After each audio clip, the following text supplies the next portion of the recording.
A single sentence whispered with the casual cruelty only the ultra-rich can afford was about to shatter the evening. In the most exclusive restaurant in New York City, a place where fortunes were won and lost over a single glass of wine, a young waitress was about to be humiliated. The man doing the humiliating was Gideon Wolfe, a billionaire whose name was a weapon on Wall Street. But what Gideon didn't know was that the woman he was about to mock held a key not just to the French menu he found so amusing, but to the one deal that could save his entire empire. The air inside L'Étoile Filante was different. It seemed to be filtered through money, smelling faintly of aged leather, expensive perfume, and the kind of ambition that could curdle milk. To Sophie Dubois, it mostly smelled like pressure. At 26, she was a ghost in this world, gliding between tables laden with crystal and silver, her black uniform a stark contrast to the jewel-toned silks and bespoke suits of the clientele. Her feet ached. It was a deep, profound ache that started in her heels and shot up her spine, a constant reminder of the 12-hour shifts, the endless running, the precarious balance of her life. She was a doctoral candidate at Columbia University by day, a servant to the city's elite by night. The two worlds were separated by a chasm of wealth and status, and tonight, that chasm felt wider than ever. Her assigned table was number 7, the most coveted booth in the house, nestled in a velvet-draped alcove with a private view of the glittering city skyline. And sitting in that booth was Gideon Wolfe. Sophie knew the name. Everyone did. Wolfe, the titan of private equity, the corporate raider, famous for his hostile takeovers and his even more hostile personality. His face, usually seen scowling from the cover of Forbes, was sharper in person. His eyes were the color of glacial ice, and they missed nothing. They scanned the room with a predator's lazy confidence, cataloguing, assessing, dismissing. Across from him sat Tiffany Davenport. She was exactly the kind of woman one expected to see with Gideon Wolfe, impossibly thin, draped in a dress that cost more than Sophie's annual tuition, with diamonds glittering at her throat and wrists. She held her phone just below the table, her thumb flicking across the screen with bored expertise. Sophie approached with practiced calm, her notepad held like a shield. "Good evening. Welcome to L'Étoile Filante. May I begin with some water for the table we have still, or sparkling?" Gideon didn't even look at her. He waved a dismissive hand. "Sparkling. And bring the wine list, the real one." The implication was clear. Don't bring the cheap stuff. Sophie nodded, her face a mask of professional neutrality. She returned with the water and a leather-bound tome that was the restaurant's wine Bible. Tiffany finally looked up from her phone, her lips curled into a perfect pout. "Giddy, this menu is entirely in French. How pretentious."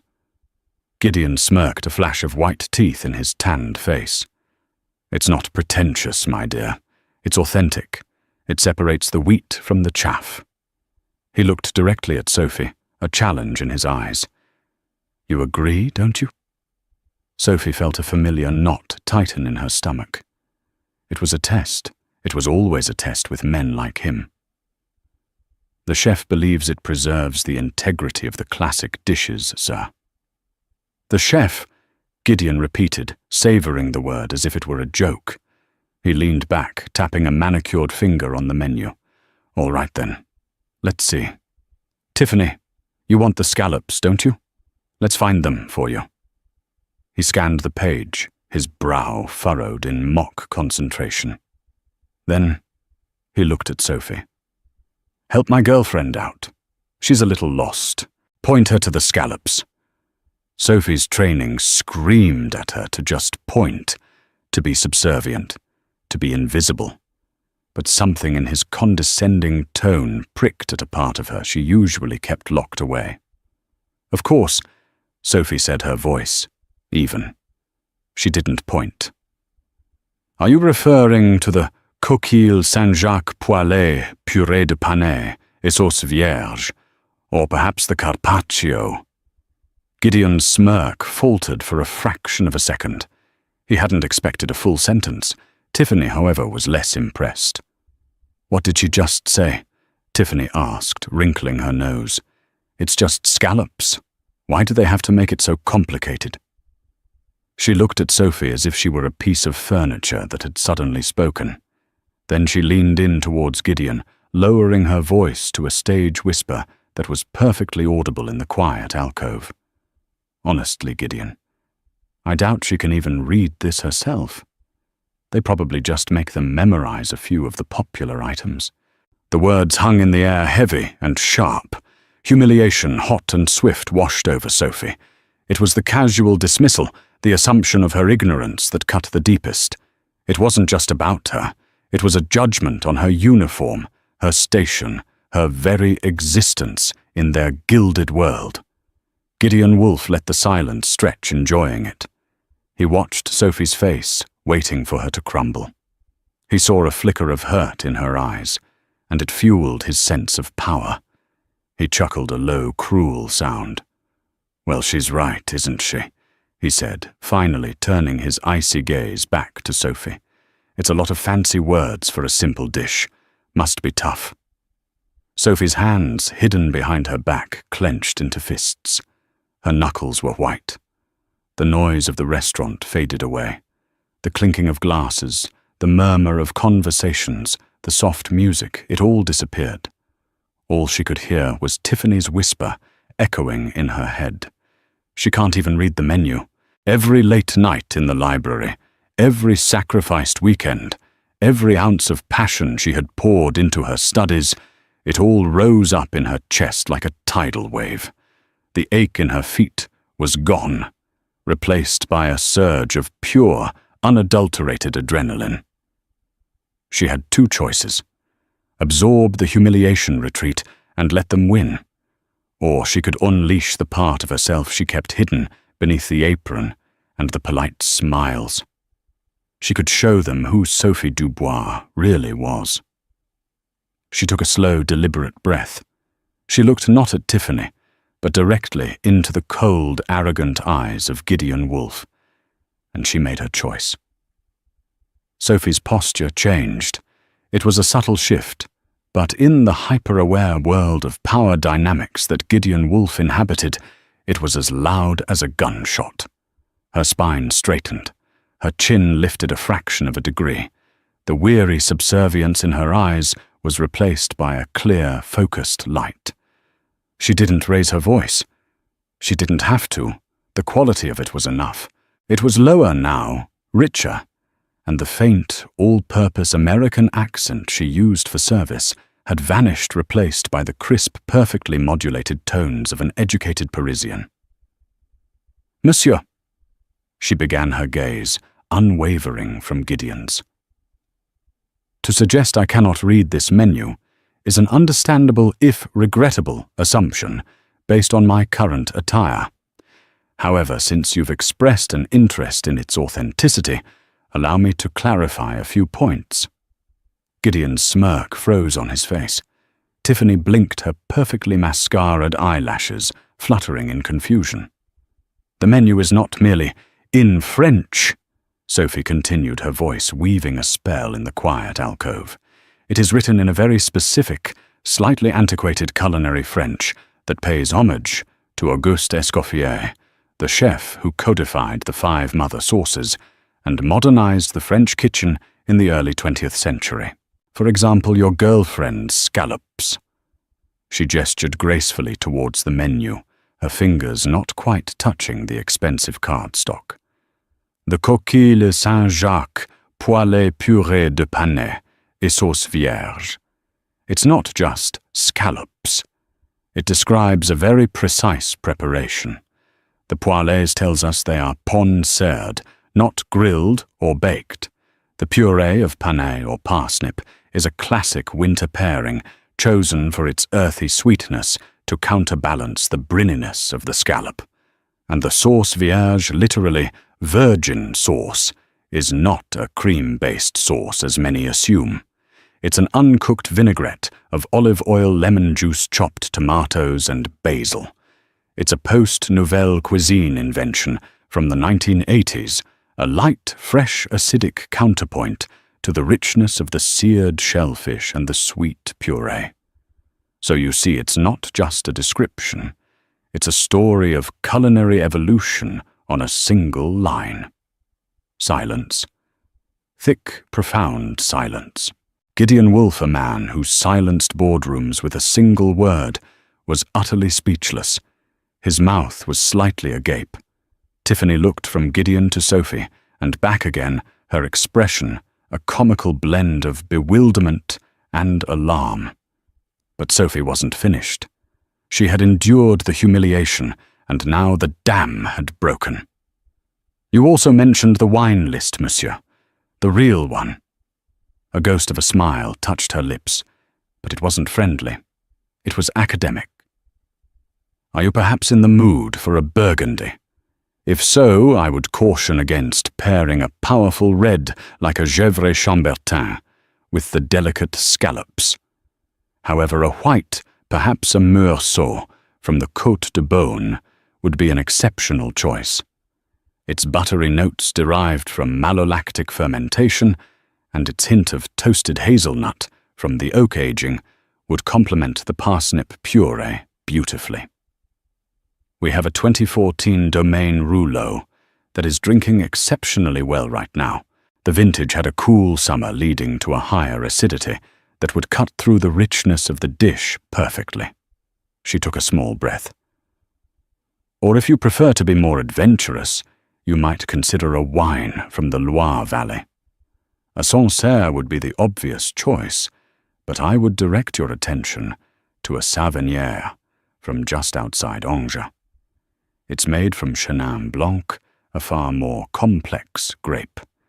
It has the acidity of a Sauvignon Blanc, but with added notes of quince chamomile and a distinct minerality, what the French call goût de pierre à fusil, the taste of flint. It would elevate the dish from merely excellent to something truly memorable. She paused, letting her words settle in the stunned air. The manager, Mr. Peterson, had been alerted by the hostess that something was amiss at table 7. He was now standing a few feet away, his face pale, having heard the last 30 seconds of Sophie's dissertation. He looked like he was about to have a heart attack. Sophie finally turned her gaze to Tiffany, who was staring at her as if she'd just sprouted a second head. "And for you, madame?" Sophie said, her voice softening just a touch. "If you find the French intimidating, I would be more than happy to walk you through my personal recommendations or simply take your order in English. Our goal, after all, is to ensure you have a pleasant evening." The final sentence was delivered with such flawless, disarming professionalism that it was more devastating than any insult could have been. She had not only demonstrated her own towering intellect, she had circled back and performed her job as a waitress, perfectly highlighting their appalling lack of grace in the process. Gideon Wolfe slowly closed his mouth. The cogs were turning behind his icy eyes. He wasn't just processing the information about wine and scallops. He was reassessing everything. The world for him was a hierarchy. He was at the top. Waitresses were at the bottom. This woman, this waitress, had just taken his entire worldview, shattered it on the floor, and then offered to sweep up the pieces for him. He looked at Tiffany, who was fumbling for words.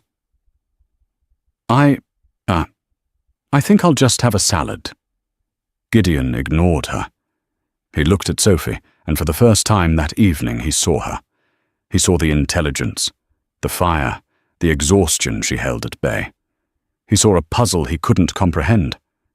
He cleared his throat. "The Savinières," he managed to say, his voice raspy. "Bring the Savinières, and we'll need a few more minutes with the menu." Sophie simply nodded. "Excellent choice, sir." She turned and walked away, her back ramrod straight, leaving a battlefield of silence in her wake. She didn't see the look on Gideon Wolfe's face, a look of pure, unadulterated shock mixed with something else he hadn't felt in a very long time: intrigue. The rest of the meal was a strange, silent affair. Sophie delegated the subsequent service of table 7 to another waiter, pleading a sudden migraine. Mr. Peterson, his face still a pasty white, readily agreed, ushering her towards the staff room with a bewildered, almost fearful respect. He didn't understand what had just happened, but he knew it was far above his pay grade. Sophie sat on a lopsided stool in the cramped break room, the adrenaline slowly draining out of her, leaving a hollow, trembling exhaustion in its place. She buried her face in her hands. What had she done? She'd just talked back to Gideon Wolfe. She had, in no uncertain terms, intellectually annihilated one of the most powerful men in the city. Her job, the job she desperately needed to pay for her mother's escalating medical bills, was almost certainly gone.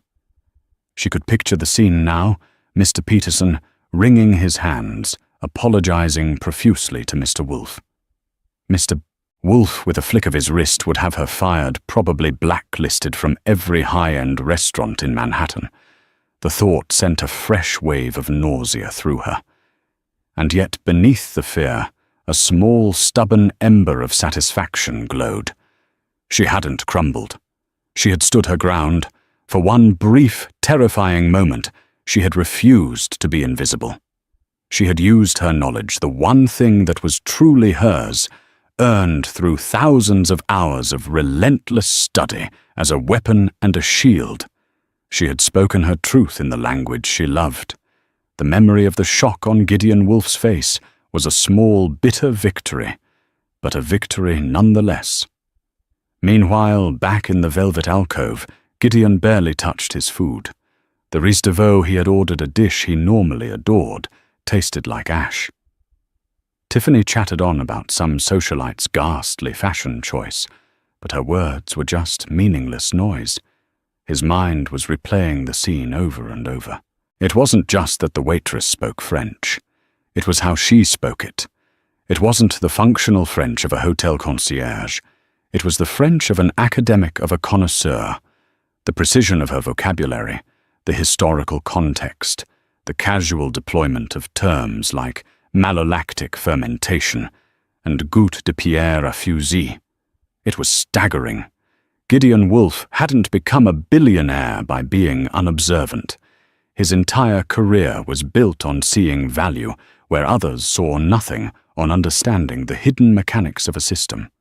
And he knew with absolute certainty that a woman with that level of erudition and poise was not a waitress by choice. There was a story there, a massive, glaring inconsistency. And inconsistencies were Gideon's specialty. He was a man who dealt in facts, in assets, in predictable human behaviors like greed and fear. This woman operated on a different plane entirely.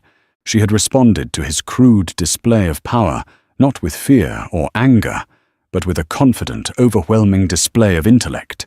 She hadn't just won the battle, she had revealed that he was fighting in the wrong war. Tiffany's voice finally pierced his reverie. "Giddy, are you even listening to me? My God, you've been quiet ever since that rude waitress went on her little rant." She wasn't rude, Gideon said, his voice flat. She was precise. She was a show-off, Tiffany sniffed. Probably learned it all from a YouTube video to get bigger tips. Gideon looked at Tiffany, and for the first time, he saw her with a blinding, painful clarity. He saw the profound, cavernous emptiness behind her perfectly made-up eyes. Her insult wasn't just wrong, it was pathetic. It was the desperate jab of someone who knew on some level that they had just been in the presence of something far superior and had no tools to comprehend it. The meal ended. Gideon paid the exorbitant bill in cash, his mind working furiously. When the new waiter brought the receipt for him to sign, Gideon waved him away. He pulled a thick, heavy business card from a silver case in his jacket. On it was just his name, Gideon Wolfe, and a private cell number. No company logo, no title. It was a card that screamed power precisely because of its simplicity. With a gold pen, he wrote a short message on the back. He paused, then placed the card and 5 crisp $100 bills on the small black tray. "See that this gets to the waitress who took our initial order," he instructed the waiter. "The woman who knew about the wines, and only her." The waiter nodded, eyes wide at the size of the tip. A few minutes later, as Sophie was changing out of her uniform, her hands still shaking slightly, Mr. Peterson knocked on the door. He didn't look angry. He looked perplexed. "Sophie," he said, holding out the small black tray. "This is for you, from table 7. Sophie stared at the $500. It was more than she made in 2 grueling shifts. It was enough to cover her mother's new prescription. But it was the card that drew her eye. She picked it up. Gideon Wolfe. She flipped it over. The handwriting was sharp, angular, and decisive. "I was wrong. I would like to apologize properly. Please call me." Sophie sank back onto the stool, the card feeling impossibly heavy in her hand. This wasn't what she had expected. It wasn't a pink slip. It was an invitation. An apology from a man like Gideon Wolfe was rarer than a flawless diamond, and far more dangerous. She knew she should throw the card away. She should take the money, be grateful she still had a job, and never ever think about Gideon Wolfe again. Contacting him would be stepping into his world, a world of power and manipulation she couldn't possibly navigate. But as she stared at his name, the ember of satisfaction within her flickered brighter. He had acknowledged his mistake. He had, in his own way, admitted defeat. And the academic in her, the part that was driven by an insatiable curiosity, was intrigued. What did a man like that want from a woman like her? The card was a puzzle. And Sophie Dubois had never been able to resist a puzzle. The next morning, the glamour of L'Étoile Filante felt like a fever dream. Sophie's reality was the stale, scholarly scent of the Butler Library at Columbia University. Here she wasn't a waitress. She was a doctoral candidate in historical linguistics, a world away from pan-seared scallops and vintage wines. Her dissertation wasn't just about French. It was about the very specific evolution of the langue d'oil in the 12th century, and how the introduction of new trade goods documented in early merchant ledgers created new linguistic forms. It was esoteric, deeply academic, and the only thing she was more passionate about than her mother. Her office was a small, windowless carrel filled with towering stacks of books. Titles like The Phonological History of Old French and Sociolinguistics of Medieval European Markets were piled high. This was her sanctuary. Here her knowledge wasn't a party trick or a weapon. It was a craft. She sat staring at a facsimile of a 13th century manuscript, but the intricate Latin script blurred before her eyes. Gideon Wolfe's business card was lying next to her keyboard, a stark white rectangle in her world of aging parchment and academic dust. I was wrong. The words were a balm on the wound of yesterday's humiliation, but they were also a hook. Men like Wolfe didn't apologize out of altruism. An apology from him was an investment, a strategic move. He wanted something. The question was what her phone buzzed, pulling her from her thoughts. The caller ID read, Green Pastures Nursing Home. Her heart seized the familiar dread washing over her. Hi, this is Sophie. Sophie, darling, it's Anya Petrova. Relief washed over her. Professor Petrova wasn't just her doctoral advisor. She was her mentor, her academic mother, and one of the few people who knew the full truth of her situation. Anya was a force of nature, a Russian émigré who had become one of the world's leading philologists with a mind as sharp as a shard of glass and a heart as big as the Siberian plains she'd left behind. Anya, hello. Is everything all right? Everything is fine with me, my dear girl. The question is everything all right with you? I just stopped by to see your mother. She's in good spirits, but the facility administrator pulled me aside. They said the payment for this month is late. Sophie closed her eyes, the shame a physical weight. I know, I'm sorry. I thought I'd have it by the 1st. The last paycheck was smaller than I expected. She didn't mention that it was because she'd taken 2 unpaid days off to help her mother move into the facility. Her mother Eleanor had been a vibrant history teacher before the aggressive onset of early-onset Alzheimer's. In 6 short months, she had gone from grading papers to not recognizing her own daughter. The cost of her care at a reputable facility was astronomical, a ravenous beast that devoured every penny Sophie earned. Her father had passed away years ago, leaving them with little more than a mortgaged house and a mountain of books. The grant that had supported Sophie's PhD had run out. The waitressing job, once a way to earn extra money, had become her lifeline. Sophie, you cannot carry this alone. Anya said, her voice firm but kind. You are one of the most brilliant students I have ever had. Your dissertation is groundbreaking. You cannot let this financial pressure derail you. Have you looked into any emergency university funds? Or perhaps a loan? The funds are exhausted, and I can't take on a loan. It's too much of a risk, Sophie said, her voice cracking slightly. I'll figure it out, Anya. I always do. Stubborn girl. Anya sighed, but there was affection in the words. Like your mother. Just be careful. This city can eat people like you alive. They ended the call and Sophie stared at the business card again. $500. That was the tip. A casual, thoughtless gesture for him. For her, it was a week of her mother's care. It was medicine. It was time. And then there was the apology.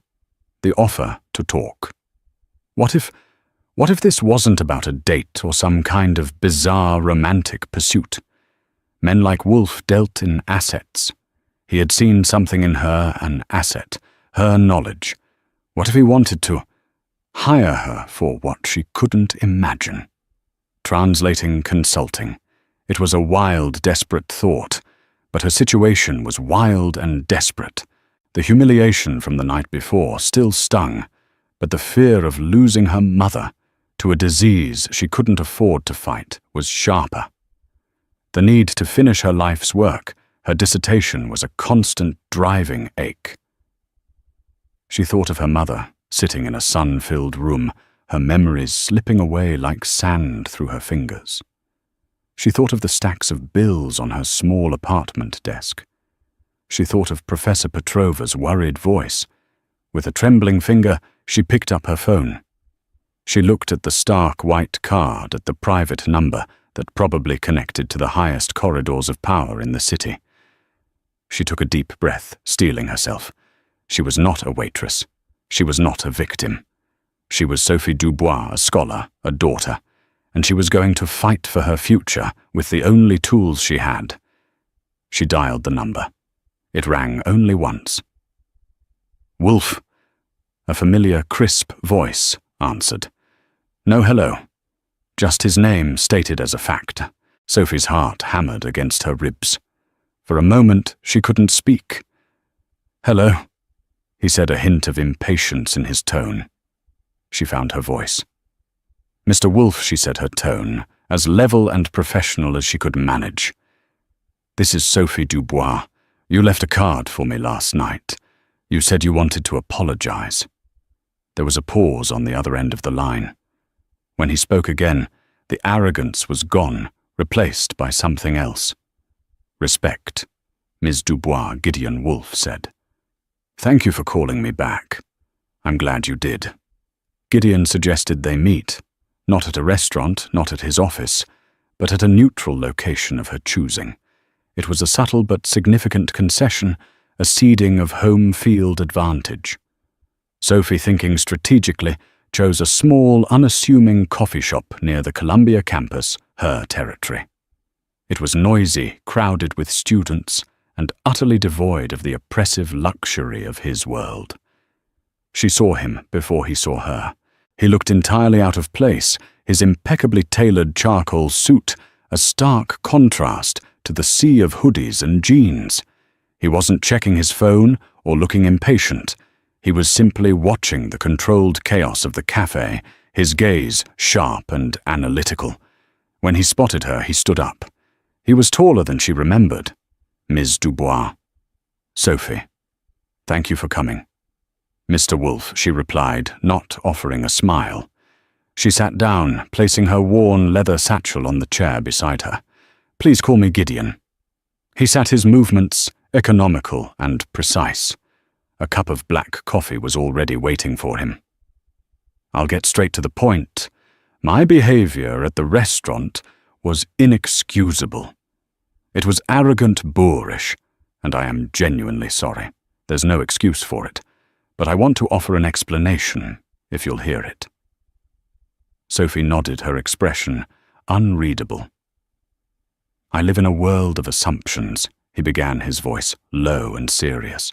I assume people want something from me. I assume their motives are transparent. I categorize people instantly. It's a survival mechanism in my line of work. I categorized you. I was profoundly, demonstrably wrong. What you did, it wasn't just about speaking French. You held up a mirror, and I didn't like the reflection. It was a more introspective and honest apology than she had ever expected. He wasn't just apologizing for being rude. He was admitting a fundamental character flaw.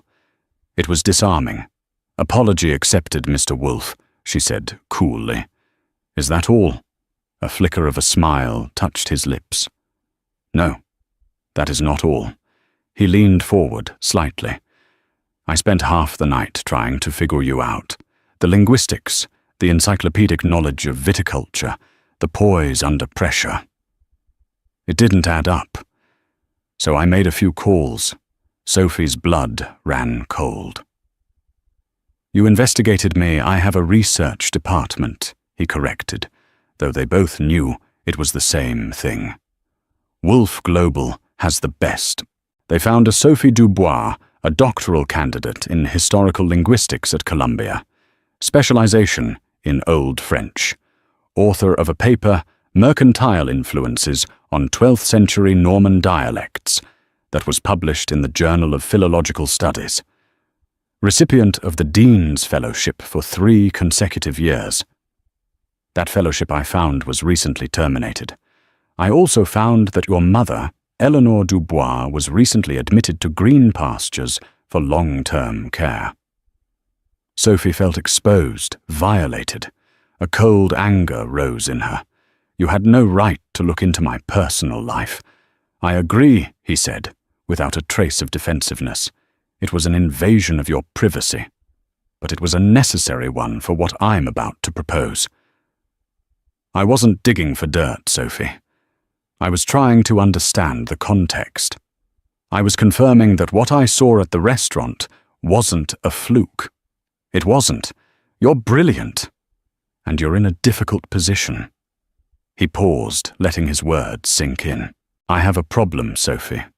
A very big, very expensive problem, and I believe you are uniquely qualified to help me solve it. Sophie's anger warred with her curiosity. What kind of problem? A French one, he said. Wolfe Global is in the final stages of a hostile takeover of Beaumont Holdings.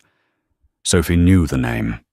Beaumont was one of the oldest and most prestigious luxury goods conglomerates in France. They owned heritage perfume houses, ancient vineyards, and artisan leather workshops.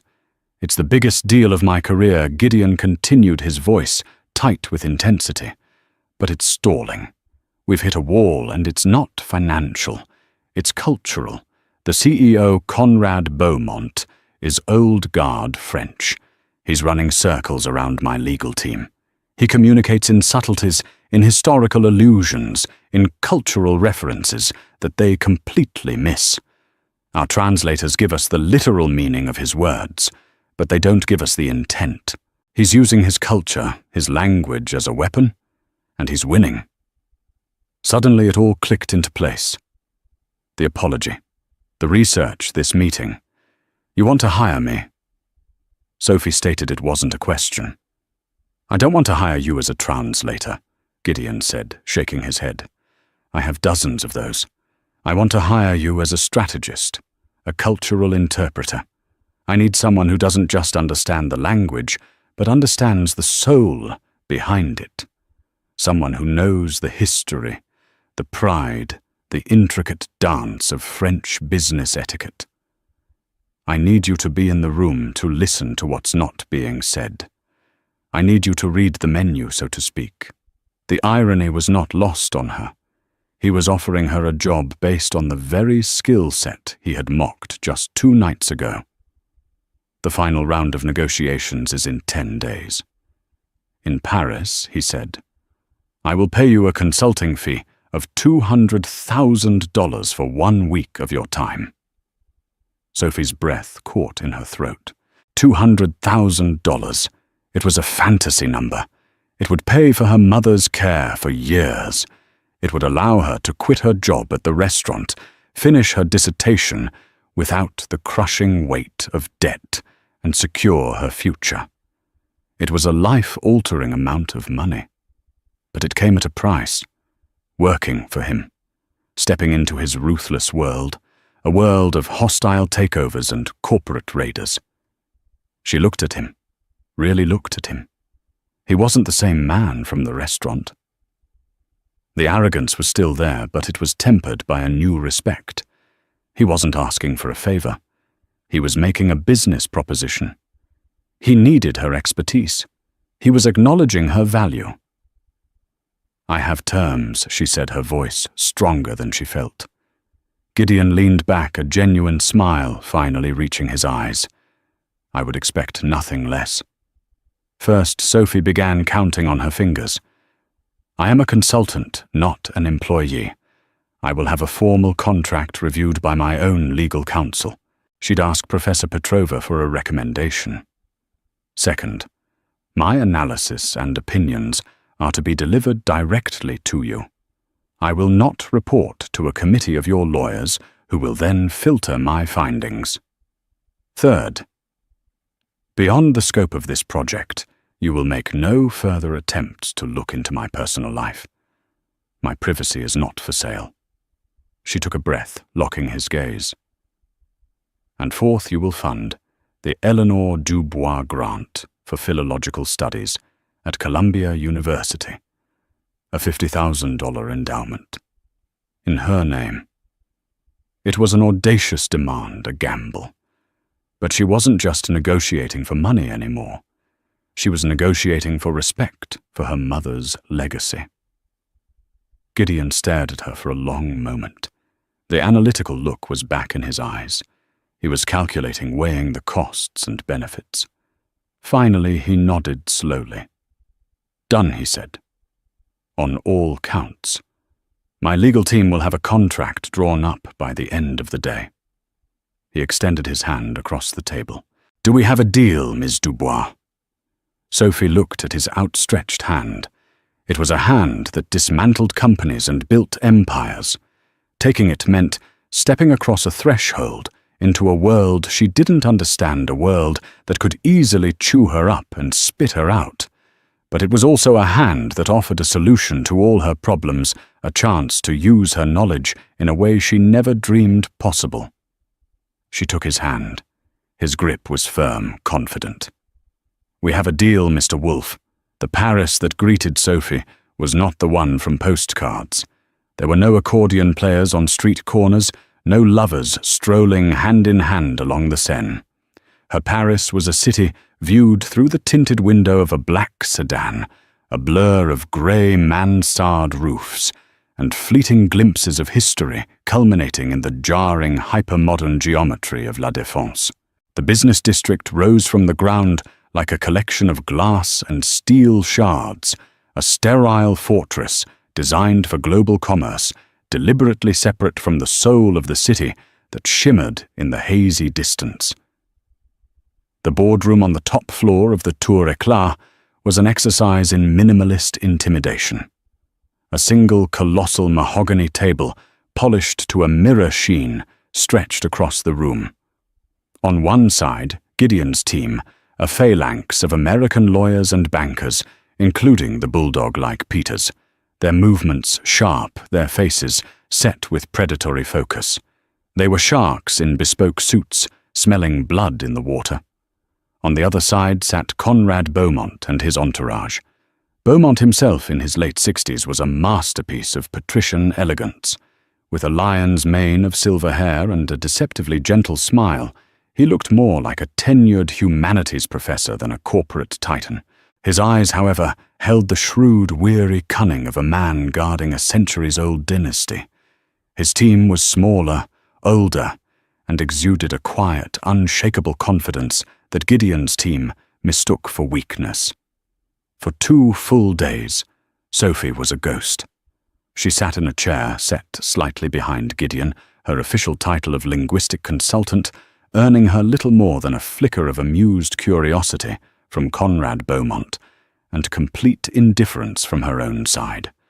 She filled her notepad with observations, saying nothing, simply watching the 2 corporate cultures collide like tectonic plates. The clash was excruciating. Gideon's team, led by Peters, would launch a salvo of data-driven arguments, citing market valuations, shareholder obligations, and projected growth models. They spoke in the language of numbers, a universal tongue they believed was irrefutable. In response, Conrad Beaumont would not offer a counter-argument. He would offer a story. When Peters aggressively detailed a plan to streamline production by closing a small historic silk-weaving atelier in Lyon, Beaumont tilted his head. It is remarkable, he mused, staring out the window. The cicadas are singing earlier this year. My grandfather always said that an early song meant a long, hot summer. Peters's face flushed a dangerous shade of crimson.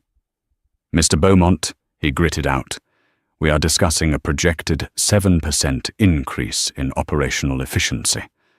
We are not discussing insects. Beaumont's gaze drifted back to him, his expression one of mild bewilderment. Ah, but are they not connected? The health of the land, the rhythm of the seasons, the quality of the mulberry leaves the silkworms depend upon. One cannot simply separate the thread from the tapestry. It is all one thing, no. The Americans saw only senile ramblings, a deliberate and infuriating stonewalling tactic. They failed to see the intricate web of meaning Beaumont was weaving. They were playing checkers. He was painting a masterpiece. That night, the atmosphere in the hotel suite that served as Wolf Global's command center was thick with frustration. Empty coffee cups and remnants of a room service dinner littered every surface. Laptops glowed, casting a pale, anxious light on the faces of the team. Gideon stood at the floor-to-ceiling window, staring at the Eiffel Tower, which had just begun its hourly sparkling dance, a celebration of a city he was failing to conquer. He's toying with us. Peters paced, his fists clenched. The old fox is running out the clock, hoping we'll get frustrated and walk away. Gideon turned from the window, his face grim. The pressure was immense. His reputation and billions of dollars were on the line.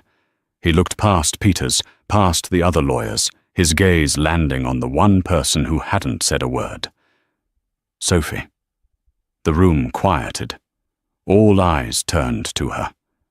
You've been in that room for 16 hours. You see things we don't. What is happening in there? Sophie took a deep breath, the weight of their collective expectations settling on her. She opened her notebook, the pages filled with her precise script. You're losing, she said, her voice calm and clear, cutting through the tension. You're losing badly, and you don't even know it. You think you're in a business negotiation? You're not. You're in a cultural trial, and you have been found wanting. Peters scoffed. What is that supposed to mean? We've made a more than generous offer. Your offer is an insult." Sophie countered her gaze, unwavering. Not because of the number, but because of the philosophy behind it. You're not just trying to buy his company, you're trying to erase his culture. Every time you talk about efficiency and streamlining, he hears destruction and disrespect. She pointed to her notes. Let's go back to the cicadas and the silk. He wasn't talking about insects, Mr. Peters. He was telling you that his business isn't a machine with replaceable parts.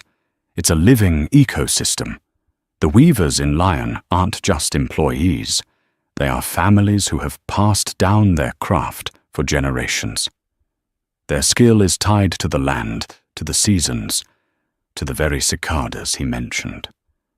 By suggesting you could just close their workshop, you told him you have no concept of terroir, not just for wine, but for craftsmanship. You revealed that you don't understand the fundamental nature of the asset you're trying to acquire. She flipped a page. And this afternoon, you proposed replacing his artisanal leather suppliers with a more cost-effective manufacturer in Asia. Beaumont's response was a single proverb. Il ne faut pas vendre la peau de l'ours avant de l'avoir tué. Don't sell the bear's skin before you've killed it. Gideon translated a frown, creasing his brow. A warning not to get ahead of ourselves. It's so much more than that. Sophie insisted, her passion for the subject rising to the surface. That proverb is from the Fables of La Fontaine. It's a story about a foolish hunter who presumes victory and is mauled by the bear. In that context, who is the bear he is? His company? His legacy? By using that specific phrase in response to a question about artisans, he was casting you as the brutish, arrogant hunter, and himself as the powerful force of nature you underestimate. He wasn't just rejecting your proposal, he was calling your entire approach clumsy and barbaric. A stunned silence filled the suite. The lawyers looked at each other, their bravado evaporating.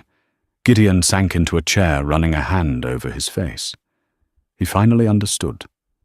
They had been speaking a different language all along, and it had nothing to do with French or English.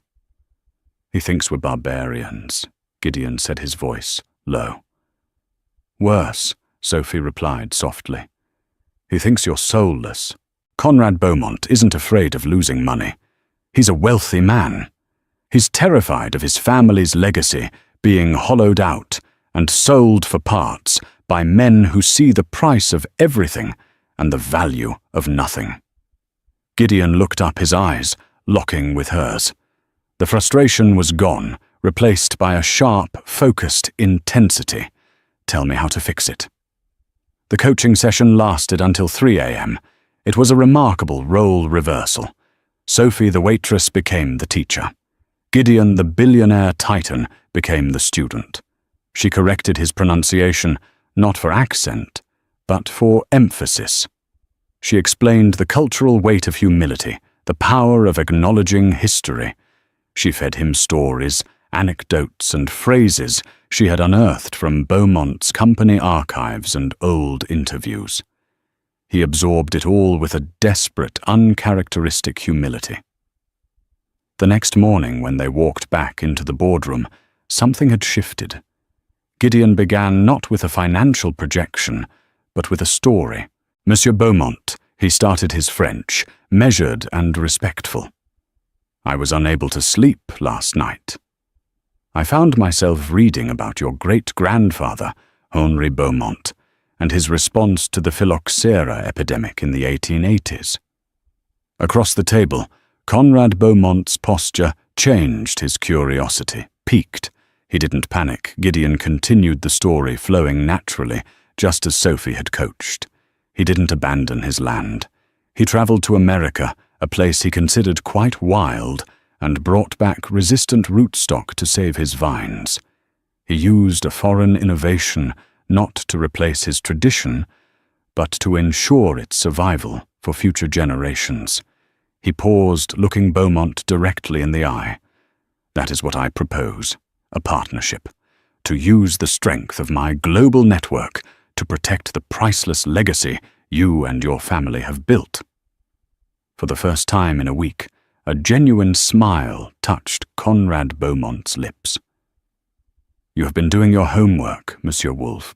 Perhaps we have more to discuss than I thought." The final deadlock came over a single clause in the company's original 19th century charter.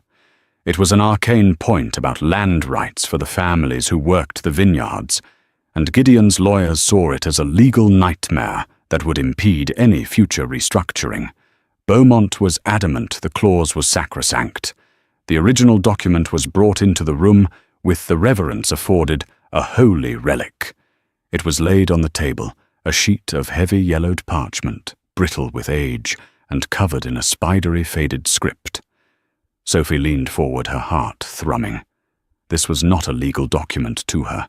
It was a time capsule. This was her world. Her eyes, trained by years of deciphering ancient texts, scanned the Old French. Then she saw it.